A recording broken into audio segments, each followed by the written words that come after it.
Hello, this is Rebecca. Welcome back to my channel, Reading ID. And I'm going to be wrapping up the books I read for the Black Loveathon. Thank you so much to the co-hosts, Lucy from Lucy Reads and Mina from Mina Reads, for creating this readathon. I really enjoyed just pushing myself to read more broadly in the romance genre than I usually do. I set out to read 4 books for this readathon, and I read those books. So, TBR success. Did I enjoy the books though? Well, that was a little bit more of a mixed bag. Romance is, the type of genre that it's all about mood reading. It's all about like what tropes you're into.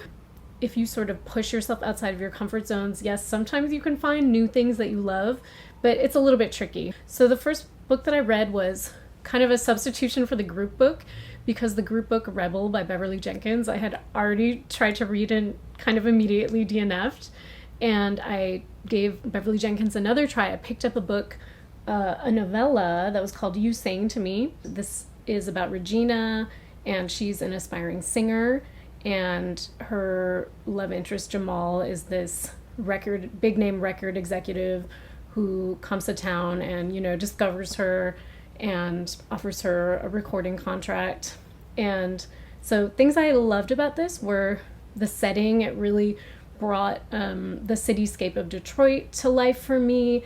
They're having a really intense winter. I'm from the Midwest, very relatable. All of the details of like Regina's journey as a musician were really authentic to me. I'm a musician myself, and in addition to her being a singer, she works as a volunteer music director of the local choir at an elementary school. So love it. That Sister Act 2 vibe is, I'm here for it.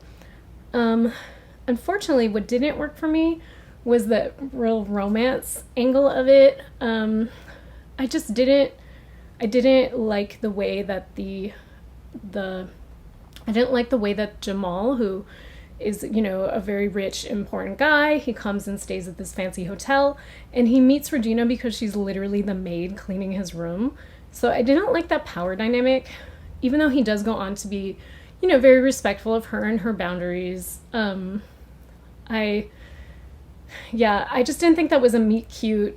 I do really see what people are getting out of a Beverly Jenkins romance, and I'm glad that I was able to pick something up that was in the spirit of the group read. So the second book I read was one that many of you actually commented on in my TBR, so I know you wanted to hear what I thought of it.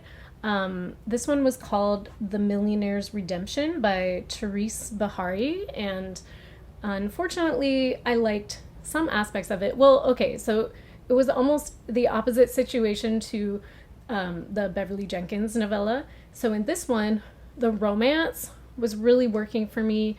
I really felt that this couple who are named Lily and Jacques, that they really complemented each other, that the dialogue that they had was like very sparking, and I really saw like what they were getting out of their partnership. But then unfortunately beyond that, it just felt very bland.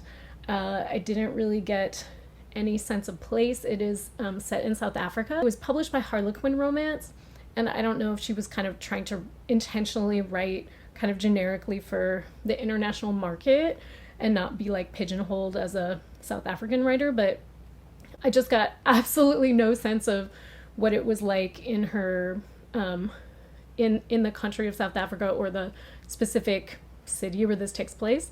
It only just sort of mentions that they're somewhere near the ocean. That's really all we get. So Jacques is a former professional rugby player, and the narrative of this story is that he's trying to purchase the club that he used to play for, and they get into sort of a fake relationship situation because he's trying to repair his reputation. Now, this is like all we ever hear about his rugby background. We don't know what position he played. We don't get like any commentary about like memories of his time playing with the team. And then Lily, she actually works in a bookstore. She owns a bookstore, and amazing. Like we're readers of a book. We would probably be here if you want to drop a few like cute bookish details. And there's just nothing. Like, it just sort of mentions every once in a while that, like, oh, she's the business is not doing that well and she could use more customers. And then it's kind of like more customers were coming in and like Jacques is helping her with the business, but like just never one detail whatsoever or like scene that's like set in the bookstore. I really need like a little more. I don't know about you, but I just need a little more when I'm reading, to kind of bring the book alive for me. So speaking of sports romances, that was the third prompt for this readathon, and I read The Change Up by Nicole Falls, and this was by far my favorite of the bunch. The cover, I think, it's beautiful, and it is really representative of the book. It's really the journey of Jeffrey, and the romance in it is like the icing on the cake to her personal journey. So Jeffrey's a baseball player, and she's kind of sidelined her dream of becoming a professional player after college because, you know, it was really just such a boys' club. And she is... And then Noah is a sports blogger who is meeting her just as she's now getting a new opportunity to pursue baseball professionally, playing for a new U.S. women's team. So they actually meet on Twitter, which is a really sweet detail. And one thing I loved about this was that he meets her as she's having this opportunity, and he is really attracted to her as a powerful woman who is like chasing her dreams and finding success, and he is not like the instrument of that success. Like, there's a few ways that he is supporting her in it, but unlike both of the last two books that I mentioned, he's not the one kind of saying, here's this opportunity that will change your life, also let's go to bed together. A lot of other elements that I liked about this book: she has a really deep relationship with her father. She's really close to him without it being about like daddy issues. I'm sure you've already gathered from this video that I like a book with a strong immersive element, a strong voice. So you definitely get that here. There's tons of baseball detail. I mean, I don't personally know or care about baseball, but you know, she does. And that really comes across.